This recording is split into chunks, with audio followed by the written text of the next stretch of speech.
Natutulog ako sa aking pick-up sa likod ng isang convenience store nang dumating ang sulat sa motel na pinagtabuyan sa akin 3 araw na ang nakalipas. Tumawag ang manager, si Mang Dante, ng alas 6 ng umaga.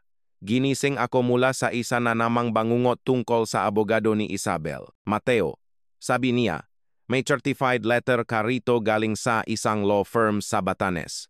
Mukhang importante. 2 linggo nang patay ang lola ko, si Beatriz, bago may nag-abalang sabihin sa akin. 20 taon na kaming hindi nag-uusap, mula noong ako'y 28, at sinubukan kong tanungin siya tungkol sa aking ina sa arawng kasal ko.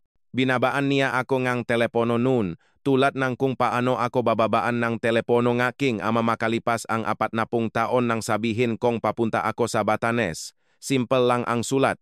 Pumunta agad. Iyo na ang lahat ng mana. May mga kondisyon. Ang lahat pala ay isang 200 taong gulang na mansyon sa 1,000 ektarya ng kagubatan sa Batanes at 19 bilyon sa mga account na hindi ko alam na umiiral.